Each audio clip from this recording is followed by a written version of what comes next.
नमस्ते। आज जिस सोर्स पर हम नजर डालने वाले हैं वो भारतीय राजनीति में एक बड़े भूचाल का दावा कर रहा है और इसके केंद्र में है आम आदमी पार्टी। तो चलिए देखते हैं कि आखिर ये पूरी कहानी है क्या। तो कहानी की शुरुआत होती है एक बड़े ही नाटकीय बयान से। सोर्स का दावा है कि बस इसी एक लाइन में सब कुछ शुरू कर दिया। और ये है इस सोर्स का सबसे बड़ा दावा, एक ऐसा कदम जो विपक्ष की पूरी राजनीति को कह सकते हैं फिर से लिख सकता है। और मजे की बात यह है कि ये सब एक बहुत ही खास कानूनी नियम के इर्द गिर्द घूमता है। तो सवाल ये उठता है कि इस कथित दलबदल के पीछे की वजह क्या है। सोर्स का तर्क है कि भाई इससे समझने के लिए हमें पहले पार्टी के लीडरशिप मतलब अरविंद केजरीवाल पर जो कानूनी दबाव बन रहा है उससे देखना पड़ेगा। तो देखिए, कहानी शुरू होती है केजरीवाल की गिरफ्तारी से, लेकिन बहुत जल्द ये एक बड़ी कानूनी लड़ाई में तब्दील हो जाती है। सोर्स के मुताबिक एक टेम्पररी जीत तो मिली, मतलब निचले अदालत से वो बरी हो गए, लेकिन फिर लगभग फौरन ही सीबीआई ने अपील कर दी और कहानी ने एक नया मोड़ ले लिया। और अब ये मामला पहुंचता है हाई कोर्ट में, एक नई जज के पास। और सोर्स के हिसाब से यही वो पॉइंट है जो इस कहानी में एक बहुत बड़ा टर्निंग पॉइंट बन जाता है। अब यहां सोर्स के मुताबिक केजरीवाल की टीम ने जज को केस से हटने के लिए कहा और इसके लिए उन्होंने 4 बड़े तर्क सामने रखे। सीधा सीधा कहूं तो उन्होंने संभावित पक्षपात को लेकर अपनी चिंता जाहिर की। लेकिन, और ये एक बहुत बड़ा लेकिन है, इन सारी दलीलों के बावजूद जज ने फैसला किया कि वो ही इस मामले की सुनवाई करेंगी। मतलब साफ था, केजरीवाल के लिए कानूनी जंग उसी जज के सामने जारी रहने वाली थी। अच्छा, तो एक तरफ तो ये पूरा लीगल ड्रामा चल रहा था और ठीक उसी समय सोर्स हमारा ध्यान एक और कहानी की तरफ खींचता है।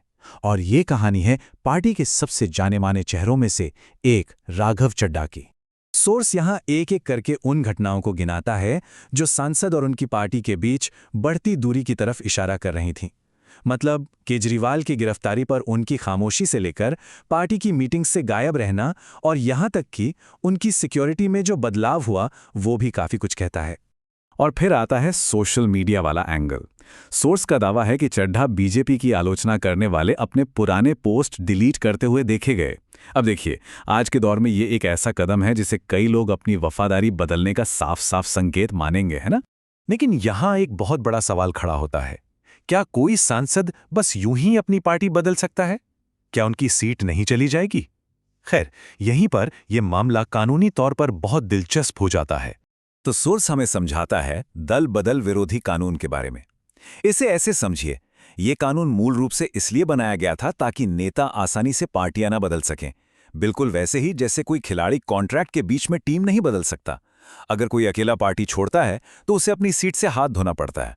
मगर जैसा कि सोर्स बताता है, इस कानून में एक बहुत बड़ा लूपहोल है, एक तरह की खामी। पहले क्या था कि अगर 1/3 सांसद एक साथ पार्टी छोड़ दे तो वो बच जाते थे, लेकिन फिर कानून बदला गया और अब यह सीमा बहुत ऊंची कर दी गई। अब चाहिए पूरे 2/3। और यही वो फ्रैक्शन है, 2/3। सोर्स के हिसाब से यही वो मैजिक नंबर है जो इस पूरी कहानी को मुमकिन बनाता है। तो चलिए अब इस गणित को आप पर लागू करते हैं। उनके सांसद हैं 10, इसका 2/3 कितना हुआ? लगभग 7। मतलब इस दल बदल को कानूनी बनाने और किसी की भी सीट बचाने के लिए ठीक 7 सांसदों को एक साथ पार्टी छोड़नी होगी।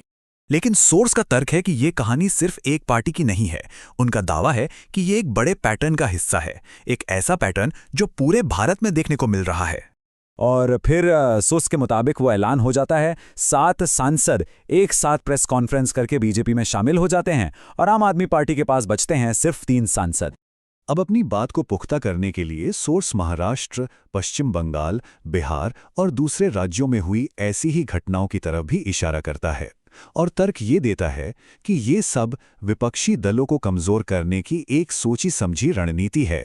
तो आखिर में इस सब का मतलब क्या निकलता है? सोर्स के हिसाब से ये मामला सिर्फ कुछ सांसदों के पार्टी बदलने का नहीं है, ये उससे कहीं ज्यादा बड़ा है। और आखिर में सोर्स हमें एक बड़े सवाल के साथ छोड़ जाता है कि जब वोटर्स के पास विकल्प कम हो जाएं और राजनीतिक दल चुनाव के बाद इस तरह से तोड़े जा सकते हों, तो फिर लोकतंत्र की सेहत कैसी है? ये एक ऐसा सवाल है जिसका जवाब शायद हम सबको मिलकर ढूंढना होगा।